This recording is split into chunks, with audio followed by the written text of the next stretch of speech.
launch of our first in a brand new series on using the mind as a muscle. So I'm Bryony Pengelly. This is just to introduce myself. I'm from Blaze Martial Arts.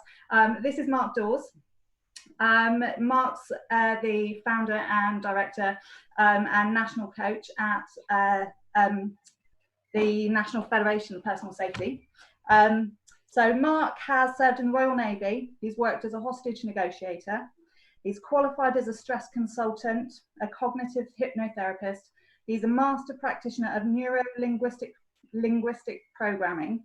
And Mark has also authored a number of books, which is why I'm really excited to be here today, because obviously I've read some of those books. So the books that you've covered, they're on different things. Physical intervention, reasonable force, quantum thinking, and lots more. So, Mark, now obviously I've read some of your books. Okay, I know a little bit. There's just to kind of get our viewers into the first, to dive straight in with what you know, what you do.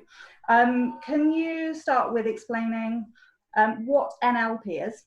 Okay, and also how that relates to the ability to change our mental and physical state. Sure, yeah. Well, NLP, the words stand for neuro-linguistic programming, and neuro-linguistic programming came out of modeling excellence. So Richard Bandler and John Grinder, the two guys that founded it in the 70s, they were looking at ways to help people, and they found that a lot of the studies in their area, was basically looking at people who were ill, and they were studying why they were ill. So they went and found people who got better, and said, basically, what did you do to get better? They started to study people who achieved it. They'd actually overcome these things. And then they started to sort of study therapists who were achieving great results. And they got immense results. So basically, neuro-linguistic programming, neurological, it's your mind, linguistic is your language, and it's how your language and your thinking programs you to achieve certain results or not, depending on, the way you think and the way you use your body. So I suppose if I had to sum it up in a sentence, it's the study of the subjectivity by understanding the modalities and submodalities of how people structure their thoughts and their experience, really. But the good thing with it is when you're trained in it, it can help other people in a much more efficient way and a much more effective way. So, for example, we've had people turn up on courses who are worried about taking an exam.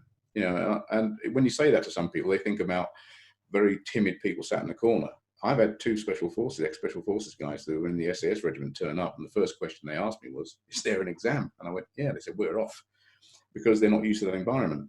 And it helps me to help people get them over that very, very quickly indeed. So unlike some forms of psychotherapy, which can take years, the power of NLP is that you can actually turn someone's negative into a positive almost immediately, in minutes, literally.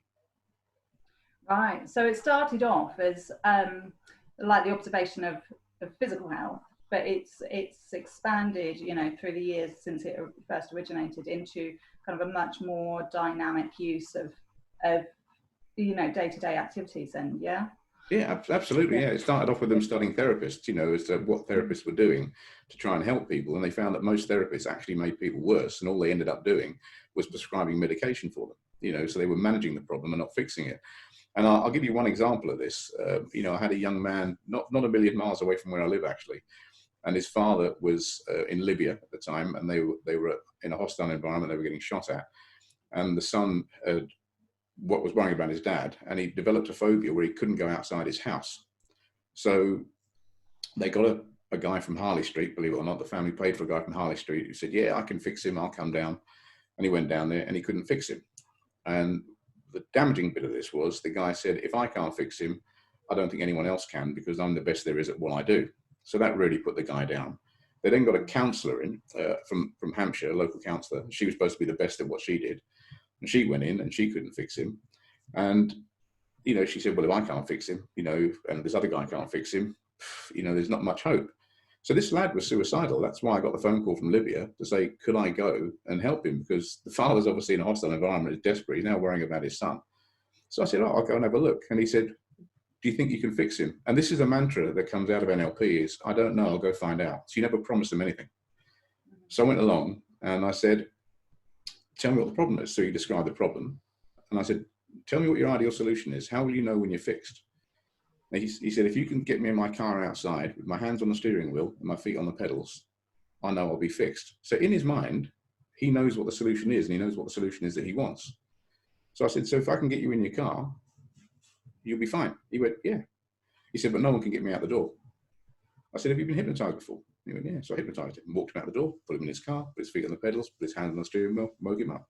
That was it, finished. We went out for a 45-minute drive, and it was absolutely fine. You know, and that one intervention cured him. And he's still fine today. I still keep in touch with the family today. Oh, lovely. Okay. So is NLP interrelated with hypnotherapy, or are they two entirely different subjects? They're two entirely different things, but they work very well together. You know, right. So Bandler, for example, Richard Bandler, he's a brilliant hypnotherapist, absolutely brilliant, you know, and he intertwines the two together. And that's what took me from NLP into hypnotherapy. Right. And, you know, he did a demonstration on stage at one of the events I was at, and I was just amazed at how quickly, and we're not talking about a stage magician here. We're talking about a guy who's a qualified therapist. It's how quickly he put someone into trance and got them believing that they could achieve more than what they could believe. And the example was, it was a 3-day or 4-day course, I can't remember now, but the person he did it with was a female, as I remember, and she'd always wanted to paint.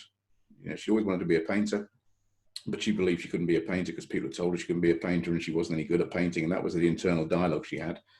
So he hypnotized her and stuck her in a room and gave her some NLP skills, so interventions, and told her to paint. And she came out on stage a few hours later and held this painting up. But the interesting thing was, she went out for dinner and met her parents that night. And in the restaurant, according to her story, a guy approached her and wanted to buy the painting that she was showing her parents. And she said, no, it's mine. You know, I'm going to get it signed by Dr. Bandler. It's my first painting. And he said, well, you know, my client wants it. And it was a very rich client in the restaurant. And he basically gave her an open check.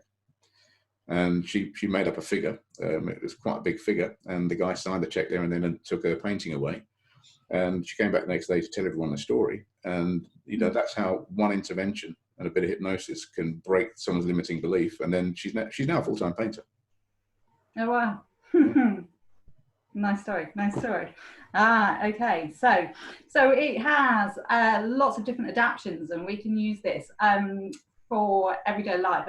And that's really why I wanted you to interview you, to see how we can help viewers. Okay. So just to kind of bring it back again, quantum thinking. Mm-hmm. What's that? Right. I know it's a big question. It's huge. But it's a big subject, and I think for most people, they hear the word quantum mechanics, quantum thinking, and it's already kind of like outside of their ability to conceive. Yeah. So, like in layman's terms. Yeah. Right. Well, quantum. The word quantum means small. You know, so if you look at quantum mechanics, it's about the small mechanics, not the big stuff. Yeah. So when we're looking at the quantum thinking side of things, which is what I write about and think about, I'm looking at what can I affect that's such a small change in a person's life that can have a big dramatic effect. Does that make sense? Yeah. So that's what we're looking at there. So if you think about this from a scientific point of view, and the first thing they tell you about quantum mechanics is if you're going to get involved with quantum mechanics, it's going to confuse you. And if it's confusing you, then you know you're studying quantum mechanics. That's the first thing. But it's a fascinating subject area. And if you look at this 3-dimensional thing that we live in, this body, for example, you know, if you look at it, it's 3-dimensional. You know, you can touch it, feel it, whatever. But that body is actually made up of organs on the inside. And then if you look deeper, those organs are made up of cells between 60 trillion to 100 trillion cells, and each cell does 6 trillion things a second. So the smaller we get, the more we find out about how we're built as human beings. And then if you go further down, you've got atoms, and 99.99% of an atom is empty space.